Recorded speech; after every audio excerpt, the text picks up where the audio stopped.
वक्फ पर विवाद के बाद देखिए कि पुराने और नए कानून में बड़े अंतर क्या हैं और इनका विरोध क्यों हो रहा है। देखिए, पहले किसी प्रॉपर्टी पर वक्फ के दावे के बाद सिर्फ ट्रिब्यूनल में ही अपील संभव थी, उसी का फैसला आखिरी था, पर अब हाई कोर्ट में अपील करने का अधिकार है। पहले वक्फ संपत्ति के लिए सर्वे का जिम्मा वक्फ बोर्ड के ही पास था, लेकिन अब जिला कलेक्टर सर्वे करेंगे। वक्फ बोर्ड में महिलाओं को एंट्री नहीं थी, अब केंद्रीय परिषद और राज्य वक्फ बोर्ड में 2 महिला मेंबर का होना अनिवार्य है। अब तक ताकतवर मुसलमानों के वक्फ बोर्ड की संपत्तियों पर कब्जे हुआ करते थे, बदले में वक्फ को बहुत ही कम किराया मिलता था, जबकि नए बिल से पारदर्शिता आएगी और वंचित मुसलमानों को फायदा मिलेगा।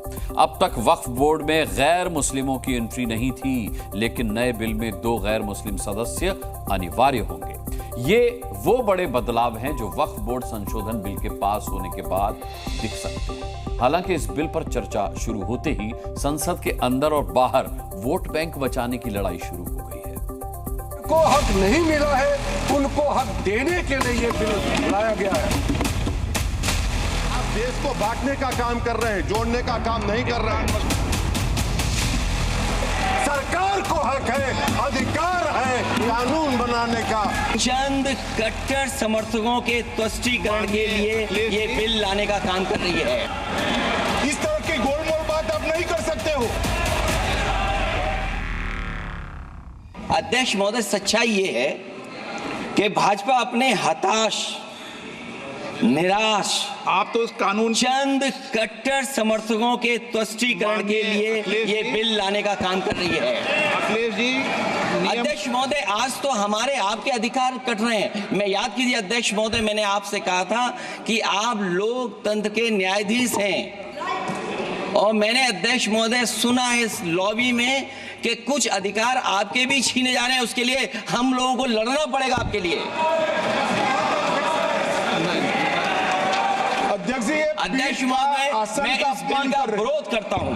अध्यक्ष के अधिकार अखिलेश जी सिर्फ विपक्ष के नहीं है, पूरे सदन के हैं। इस तरह की गोलमोल बात आप नहीं कर सकते हो। आप नहीं हो अध्यक्ष के अधिकार के संरक्षक। के बिल इंट्रोड्यूस सरकार करके उसको पारित कराना चाहते थे, विपक्ष ने भारी विरोध किया। हम लोगों ने इंडिया अलायंस सहित तमाम जो पार्टियां हैं जो विपक्ष के अंदर है, हम सब ने इसका विरोध किया। हमने कहा कि ये जन भावनाएं इससे आहत होगी लोगों की, और वक्त जो संवैधानिक अधिकारों के तहत ये बना है, इसको एकदम से आप इस पर अतिक्रमण नहीं करें। आप इसको एक बार जनमत जानने के लिए भेजें, या ज्वाइंट आप किसी स्टैंडिंग कमेटी के अंदर भेजें, या जेपीसी के अंदर भेजें। वक्फ बोर्ड किसी कानून से बना है, और कानून से बना हुआ कोई भी संस्था अगर निरंकुश होगा तो उसमें पारदर्शिता लाने के लिए सरकार को हक है, अधिकार है कानून बनाने का। अब ये उसकी तुलना कर रहे हैं, ये तुलना कर रहे हैं मंदिर से। ये मंदिर से कहाँ उसका मतलब है? कोई धर्म के नाम पर बंटवारा नहीं हो रहा है, ये भ्रम फैलाना चाहते हैं। गवर्नमेंट कह रहे हैं कि हम महिलाओं को दे रहे हैं।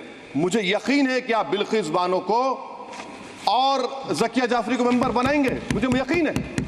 मैं आपसे जानना चाह रहा हूं सर कि ये जो आप बिल ला रहे हैं, आप देश को बांटने का काम कर रहे हैं, जोड़ने का काम नहीं कर रहे हैं। आप दुश्मन हैं मुसलमानों के, उसका सबूत ये बिल है। किसी का हक छीनना तो बात छोड़ दीजिए, जिनको हक नहीं मिला है उनको हक देने के लिए ये बिल लाया गया है।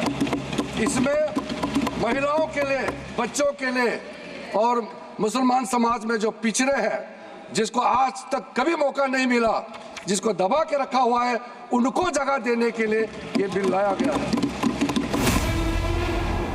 आप वक्फ बोर्ड की प्रॉपर्टियों को खुर्द-बुर्द कराने की जो साजिश लोग कर रहे हैं, उन साजिशों को बल देने का काम कर रहे हैं। बंदोबस्ती प्रबंधन के अंदर जब दूसरे धर्म का व्यक्ति शामिल नहीं किया जा सकता, तो वक्फ बोर्ड के अंदर ये शर्त क्यों लगाने का काम किया जा रहा है? जनता को न्याय देने के लिए, वक्फ की सही मानों की जो संपत्तियां हैं उनको संरक्षण देने के लिए, उनमें सही न्याय देने के लिए, जो विवाद चल रहे हैं उन विवादों को खत्म करने के लिए ये देश की जनता की मांग है।